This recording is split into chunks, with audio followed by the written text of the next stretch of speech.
Hi everyone, it's Perry Fletcher here from Douglas Jackson, the Planning and Analytics Specialist within the team. So, from a recent survey I did with heads of planning and directors of planning, we found a huge opportunity being the ability to be able to recruit remotely and no longer have to hire people in a smaller geographical area, say 20 minutes from your office or half an hour from your office. So, what I've done is I've put 5 top tips of how to recruit in this virtual world together for you to use and hopefully to make you attract the top 1% of talent and make people want to come and work for you. So 5 top tips. Tip number 1, the technology and online. So find a tool that suits you and that you and the team are comfortable with. Maybe one you've been using over the last 12, 18 months, whatever it is. So it could be Zoom, MS Teams, Skype, there's lots on the market. Also, have a look at what your brand profile looks like online. Have a look at your own website and the Glassdoor reports, Trustpilot, Google reviews. That's the first place that any prospective candidate is going to go. So make sure you have a look and see what it says. Tip number 2, use innovative tools and techniques. Rather than a job description, how about a 10-minute video from yourself or a hiring director, laying out the challenges and talking to them about your company culture and what it's like to work with a team.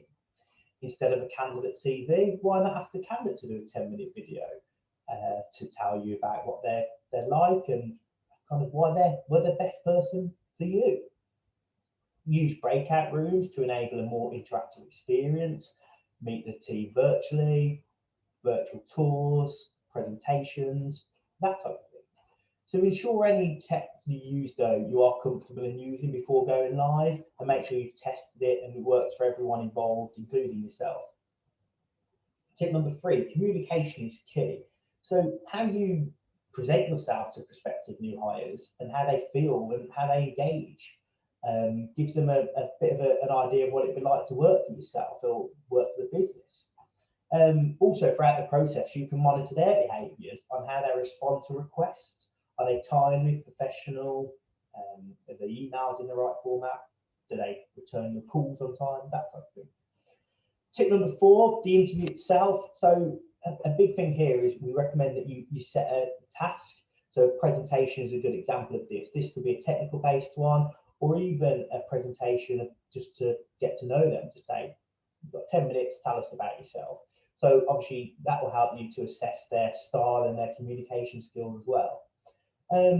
Another approach to having the process is maybe a bit more of an informal conversation, just to get to know them, take time out to understand their motivations, their lifestyles, what makes them happy, what are their aspirations, what do they do in their personal life, just to really get to know them personally. So tip 5 is behavioural profiling. This can help develop interview questions and approaches. If it's done with the right job profiling, it will really help to find that the person you find has the right behaviours to be successful in the team, and also to retain in the team as well. We've been using this process for a long time. It really helps take the guesswork out of the recruitment. And obviously it's even harder to get to know someone on the virtual world. So behavioural profiling really helps with kind of adding science, which you know all us resource planners love. So yeah, it just takes that guesswork out and gives the science into the recruitment world really. So if there is any questions on any of the tips that I've done, or if you want any help with any of the tools, the technologies, or anything that I've mentioned, let me know and I'm happy to have a further conversation. But in the meantime, just get in touch, and I look forward to speaking to you all soon.